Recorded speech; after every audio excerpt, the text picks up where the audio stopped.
Andrew Roberts, Napoleon the Great. The notion that history is made and its outcomes influenced only by great men is rightly considered old-fashioned these days. However, there are still a few historical figures who seem to have driven and dictated events almost single-handedly during their lifetimes. Napoleon Bonaparte was certainly one of these. From his humble beginnings on the island of Corsica, Napoleon rose through the French army's ranks to become Emperor of France and conqueror of much of Europe. Not only that, he also revolutionized French government, law, and military tactics. These blinks will take you on a journey through Napoleon's life with all of its momentous ups and downs. It's a truly fascinating story, and one that continues to define European history and identity to this day. Blink number 1. Despite being born into a lower-class family, Napoleon rose to become one of the French army's youngest officers. If there's one thing we all know about Napoleon, it's that he was as French as they come, right? Well, the truth is he wasn't even born in mainland France. Rather, the life of this great conqueror began August 15, 1769, on the island of Corsica, a Mediterranean island freed from Italian control in 1755, and which only became part of France in 1768. In other words, Napoleon de Bonaparte, as he was named at birth, came from Italian roots. And although his family had a respectable position in Corsican society, his father had to apply for nobility to ensure his son's prosperity. Napoleon's parents were Carlo and Letizia Bonaparte, and although Carlo was a proud Corsican, he jumped at an opportunity to obtain a secure government job. Around 1769, Carlo pledged his loyalty to Louis XV of France. The Bonaparte family was large, and Letizia bore 13 children, 8 of whom survived childhood. So, in 1771, to provide for his family, Carlo applied for the Bonapartes to be recognized as Corsican nobility in order to open up all the benefits that would afford his children. This application was successful, and among those benefits was that Napoleon was able to attend the Royal Military School of Briand-le-Château. Once there, he studied hard and was soon excelling in his classes. He was often teased by his classmates for being one of the first Corsicans to attend the school, and considered as fake nobility. But that only made Napoleon work harder to prove himself. He studied 8 hours a day, learning all he could about math, Latin, history, weaponry, and the arts. It was during this time that he also learned to speak French, though he would speak it with a Corsican accent his entire life. In the end, his hard work paid off. At the age of just 16, he became one of the youngest French army officers and the only Corsican at that time to hold a prestigious artillery commission. Blink number 2. Amid the chaos of the French Revolution, Napoleon proved himself on the battlefield and quickly advanced in military rank. During his youth, Napoleon was always a proud Corsican. But as he began his military career, French politics were being turned on their head, and he soon found himself pledging unconditional allegiance to France. When the French Revolution began in 1789, Napoleon supported the ideals of the revolutionaries, yet his position in the military meant that he was a part of the effort to stop the uprising against the monarchy. He supported the revolutionaries because he disliked the monarchy and the power it gave to the clergy, but he also believed in the ideas of the Enlightenment, including the writings of Rousseau and Voltaire, both of whom were proponents of liberty and opposed to monarchy. So when King Louis XVI was dethroned, Napoleon supported the overthrow and joined the anti-royalist Jacobins. It was during this chaotic transition from monarchy to republic that Napoleon rose through the military ranks, eventually becoming a lieutenant in 1791. Little did he know at the time, but a much more significant promotion was just over the horizon. Napoleon's loyalty to the Jacobins helped him secure the position of artillery commander, fighting the pro-royalist forces of Britain, Prussia, and Austria, all of whom were trying to take the strategic port city of Toulon. Reports from the battle for this naval city describe Napoleon as an astoundingly intelligent officer, and his letters to superiors show signs of a meticulous and natural-born leader. For instance, during the battle for Toulon, Napoleon helped lead an assault to capture the key position of Fort Mulgrave, having his horse shot out from beneath him in the process. From this position, he aimed his cannons on enemy ships, ensuring a French victory. It was because of the vital role he played in this battle that he earned his next promotion, this time to the rank of general. He was just 24 years old. Blink number 3. An impressive Italian campaign made Napoleon a French hero. Having been promoted to general, Napoleon became second in command of the Army of the Interior. During this charge, he was tasked with protecting Paris during a violent uprising on October 5, 1795. His ability to boldly and mercilessly suppress the uprising prevented a civil war and further elevated his status. It also won him command over a division called the Army of Italy, setting the stage for a military campaign that would soon earn his name legendary status. Napoleon took up his new post on March 26, 1796, but he had already been preparing for the opportunity for 3 years.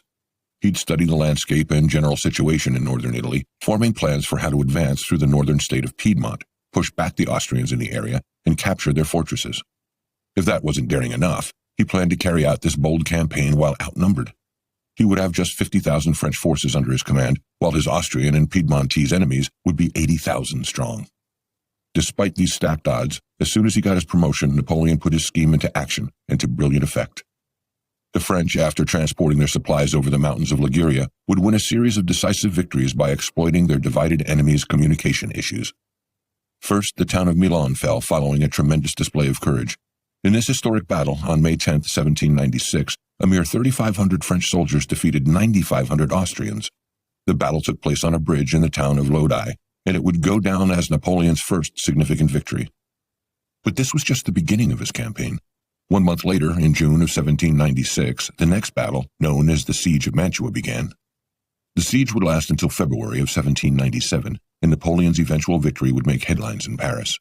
From there, he crossed the Alps in March of 1797, ready to threaten Vienna and force a peace agreement with Austria. In so doing, he became a hero to the French people. Link number 4. An Egyptian campaign cost Napoleon many men. Napoleon was winning battles left and right, earning the admiration of the French people. But the country's new leadership wasn't so keen on the young general. In fact, they saw his rise in popularity as a potential threat. So they sent Napoleon off to Egypt in a campaign to disrupt British power in the Mediterranean. He set sail on May 19, 1798, with about 38,000 Frenchmen, and, while the campaign got off to a good start, it wouldn't last. When the French forces landed in Egypt, they easily captured Alexandria. But as they marched toward Cairo on July 7, 1798, Napoleon's soldiers began to suffer the harsh conditions of the desert. This was the first time a Western army had attempted a desert crossing, and 200 of his men were literally blinded by the sun. Other soldiers would contract malaria, while still others would kill themselves rather than march on. To make matters worse, those soldiers who fell behind the rest were easily killed by small bands of Mamluks, Egyptian soldiers on horseback who wore medieval armor and were led by Ibrahim Bey and Murad Bey, the rulers of Egypt. In hindsight, the campaign probably should have stopped right then. But instead, Napoleon, spurred on by his earlier victory in Alexandria, advanced to Jaffa in modern-day Israel, where he'd pay the price for his overconfidence. Once in Jaffa, Napoleon sent a message to the governor urging surrender. The messenger was promptly beheaded, and in response, Napoleon's soldiers violently pillaged the city, taking thousands of lives. This horror show was compounded by the fact that many French soldiers caught the plague in Jaffa and died horrible deaths within a mere 24 hours. From there, the remaining French soldiers moved on to Acre, where they battled the Turks, Mamluks, Afghans, and British at a fort defended by the latter. This conflict took place on the coast of modern-day Israel and would last for months. Finally, in May of 1799, Napoleon, unable to break through the fort's defenses and knowing that no more reinforcements were coming, ended the campaign and returned to France. Link number 5. While his marriage was off to a rocky start, Napoleon was spreading Enlightenment thought through his military campaigns.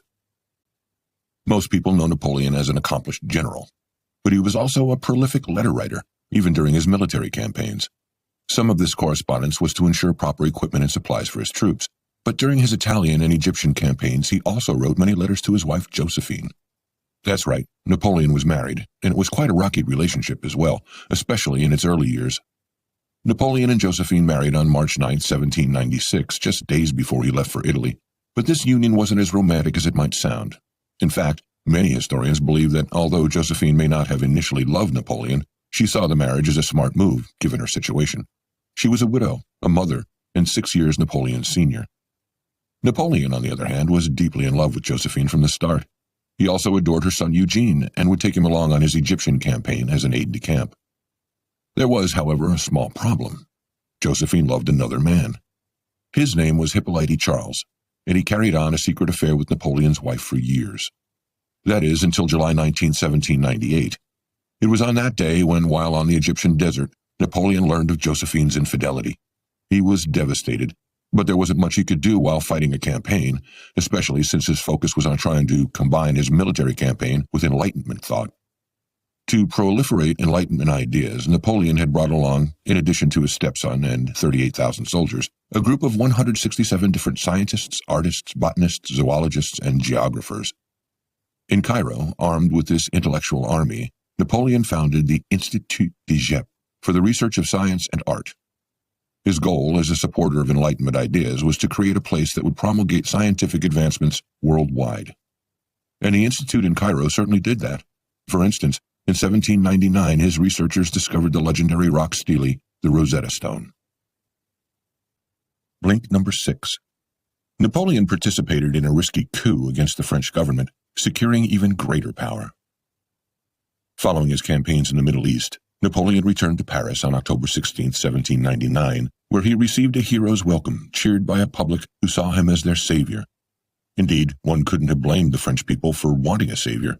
After all, while Napoleon was away, the political situation in France had not improved. The government was riddled with corruption, and economic inflation and pro-royalist uprisings were roiling the country. Not only that, but the military had suffered multiple other defeats while Napoleon's forces were being beaten back in the Middle East. Amid this political turmoil, Napoleon and a group of other men set out on a risky mission to topple France's government. Napoleon joined a group of conspirators to seize political power.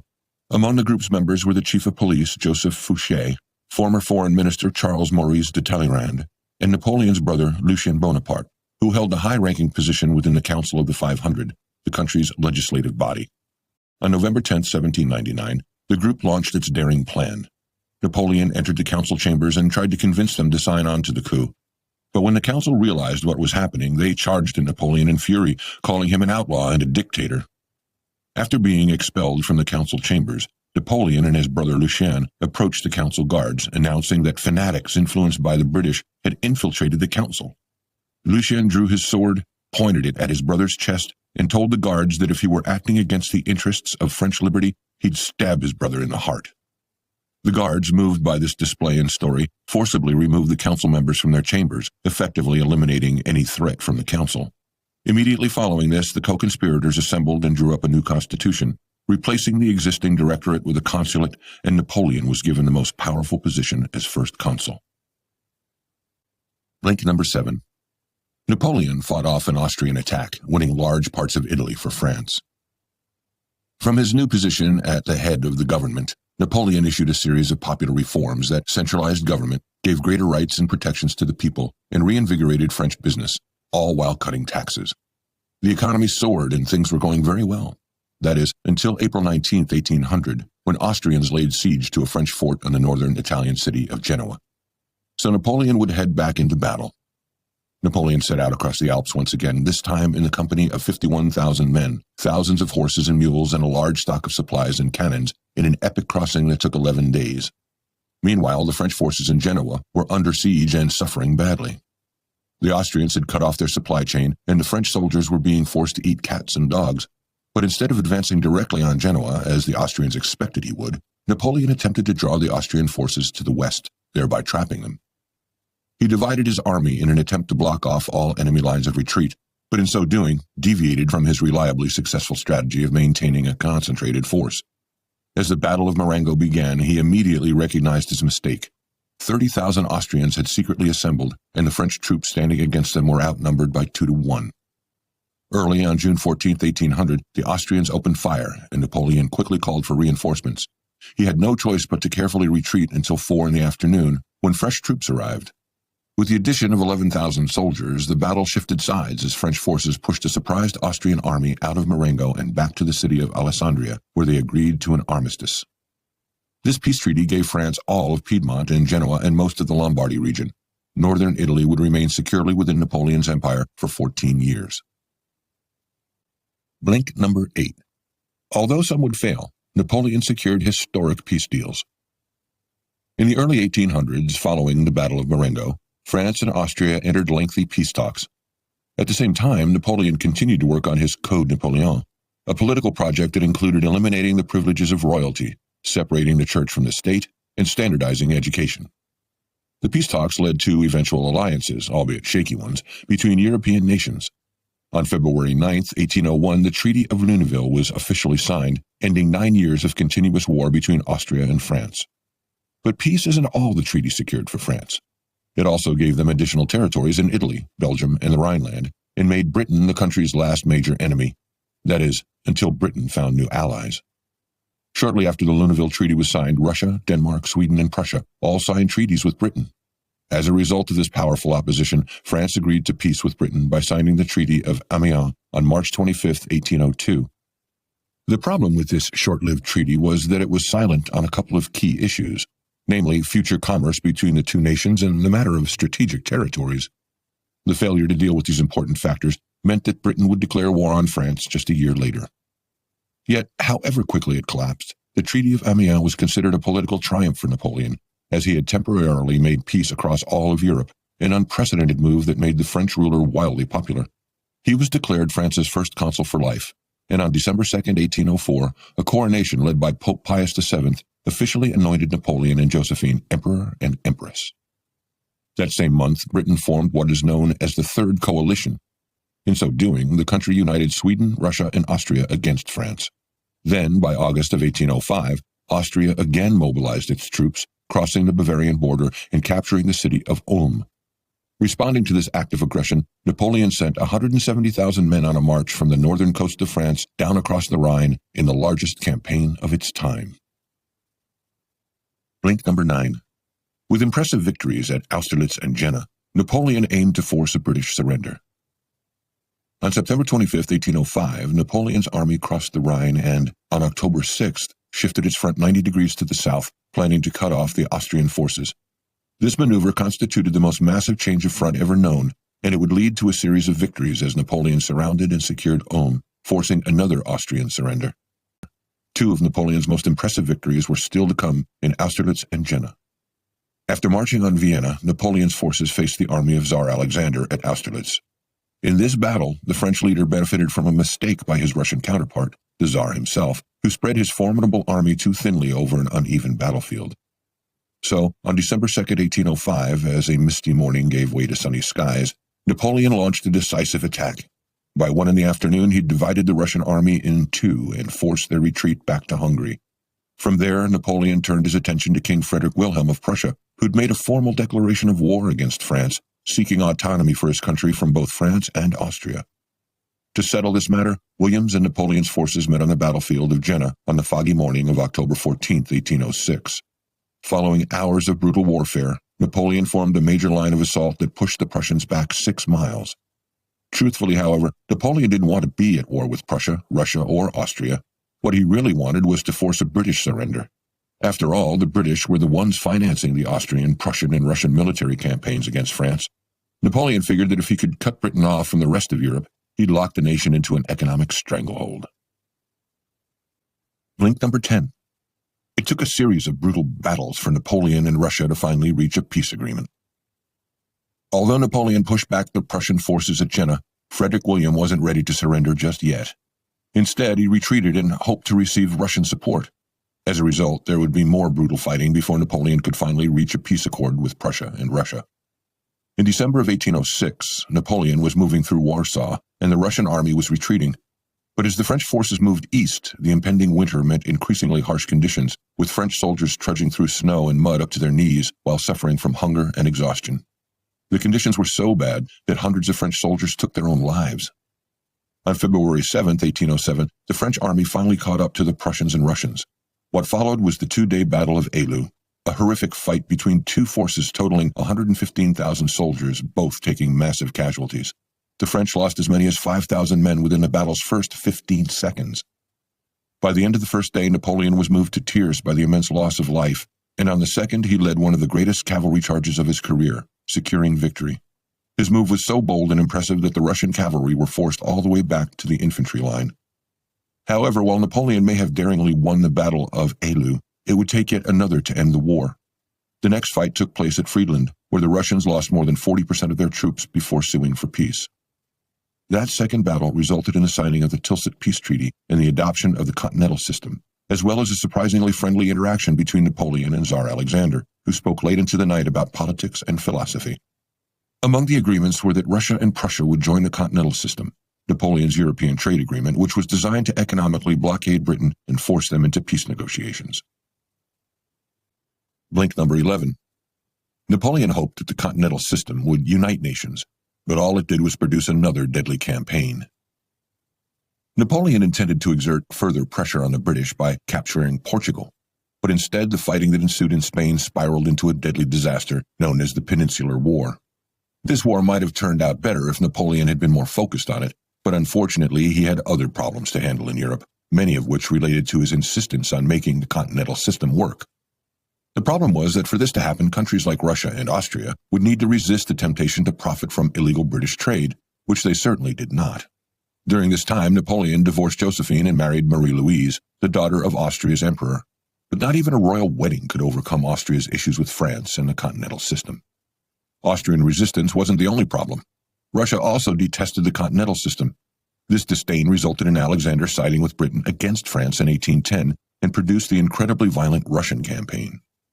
At the campaign's start, in June of 1812, Alexander's army fell back deep into Russian territory, while Napoleon's army of 600,000 men marched right after them. In the months to come, 140,000 French soldiers would lose their lives in Russia to typhus or dysentery, and by the time of the Battle of Borodino on September 7, 1812, Napoleon's forces numbered just 103,000. During the battle, the French would suffer another 28,000 casualties, while the Russians would lose 43,000 men. Despite these massive losses, Napoleon eventually reached Moscow, but only after the Russians abandoned their city, which was in flames, shortly after the arrival of French troops. With that, Napoleon was left little choice but to attempt the journey home before winter arrived. This French retreat out of Russia was hell for Napoleon and his forces. The Russians closely tracked the French soldiers, capturing those weakened by the freezing weather. Those captured soldiers were tortured, skinned alive, or left naked to freeze to death, while the starving soldiers ate dead horses, some of them even resorting to cannibalism. Link number 12. Unable to protect Paris from the coalition forces, Napoleon was exiled to the Mediterranean. It's a truly shocking figure. Napoleon lost somewhere in the neighborhood of 524,000 men in Russia. Only 40% of those casualties were suffered in combat, while the rest were the result of disease, starvation, and suicide. Napoleon would never truly recover from what happened during that campaign in 1812, nor would he be able to keep the coalition forces, an alliance of all the armies fighting against Napoleon, out of Paris. Upon returning to Paris on December 18, 1812, he tried to rally as many new troops as possible, but some of these soldiers were only 15 or 16 years old.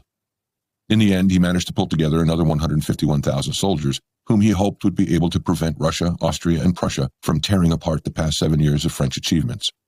But despite retaking sections of Saxony and narrowly prevailing in the Battle of Dresden on August 27, 1813, Napoleon found himself surrounded, outnumbered, and suffering a catastrophic defeat at the Battle of Leipzig on October of 1813.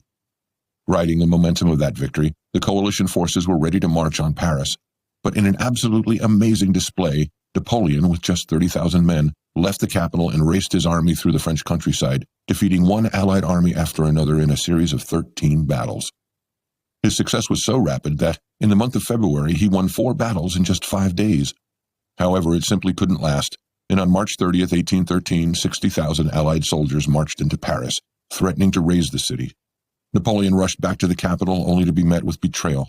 One of his marshals had surrendered. In the end, Napoleon was forced into exile on the Mediterranean island of Elba, and the Royalists put Louis XVIII in charge of France. Napoleon would spend about 9 months on Elba, keeping himself busy by making improvements around the island, but he was deeply saddened, separated from his wife Marie-Louise and their young child, both of whom had returned to Austria. Link number 13. Escaping from Elba, Napoleon made an audacious move to reclaim his throne and save his empire. While confined to Elba, Napoleon was kept under the watchful eye of British Colonel Sir Neil Campbell. The two men actually got along quite well, and Campbell admired Napoleon's intelligence, as well as his charm. Nonetheless, on February 16, 1814, when Campbell left the island on a short trip, Napoleon jumped at the opportunity to reclaim his throne. He'd been following French affairs closely and knew that things were going back to the pre-revolutionary ways of the monarchy. Not only that, but the Allied forces had failed to keep their part of the deal with Napoleon. He wasn't receiving the expenses they had agreed upon, and he'd even heard rumors that they would force him into an Australian penal colony or to the remote British island of St. Helena. Rather than leave it to chance, Napoleon set sail for France on February 26, 1815, with 3 generals, 607 men, and a bold plan that put him back in control of France. Here's how the events unraveled. On March 1st, 1815, Napoleon landed on the southern coast of France and commenced a northward march, now known as the Route Napoléon, which would take him over mountains and through villages covering 190 miles in just 6 days. In the course of this journey, he encountered pro-Bonapartist soldiers who gladly joined his advance before arriving in Paris on March 20th, 1815. Upon his arrival, Napoleon was met with zero resistance from the monarchy. Rather, a concerned and overweight Louis XVIII literally had his loyal subjects carry him to his carriage, in which he fled to Ghent.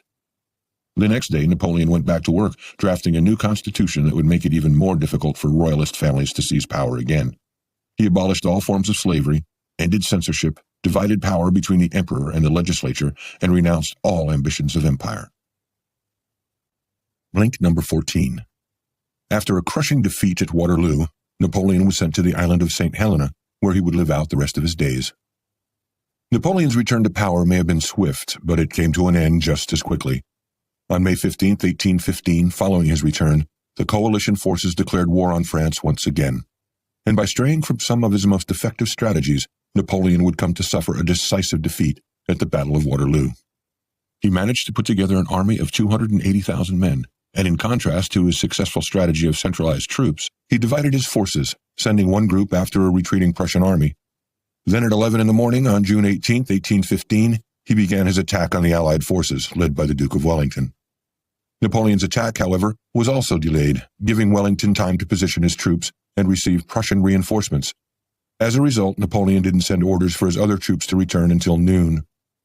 Unlike the majority of Napoleon's battles, Waterloo was absolutely disorganized. Infantry attacks were spread thinly rather than set in columns. Cavalry charges were left unsupported by artillery due to miscommunication, and by nightfall, French soldiers were fleeing in all directions. The battle ended with 25,000 to 31,000 French soldiers killed or wounded, and the loss of 26 generals, one of whom was literally cut in half by a cannonball while standing next to Napoleon. To compound matters, the British Navy blocked any opportunity for Napoleon to escape, and on July 15th took him into custody, escorting him to the British island of St. Helena. There, in the isolated waters of the South Atlantic Ocean, Napoleon would live out his years, working on memoirs and eventually succumbing to stomach cancer. On May 5, 1821, after years of horrific pain, Napoleon died in his bed at age 51 years. But it wasn't until December 2, 1840, on the anniversary of the Battle of Austerlitz, that Napoleon was given a proper funeral in Paris. When he was finally laid to rest, 1 million people came to celebrate the life of this heroic leader. Thank you for listening to our blinks to Andrew Roberts' Napoleon the Great. The key message contained in this biography is that Napoleon Bonaparte, the founder of modern France, was one of history's greatest leaders. He transformed his country, brought a long sought-after, albeit fleeting peace to Europe, and many of the reforms he instituted continue to play an important role in French and European society to this day.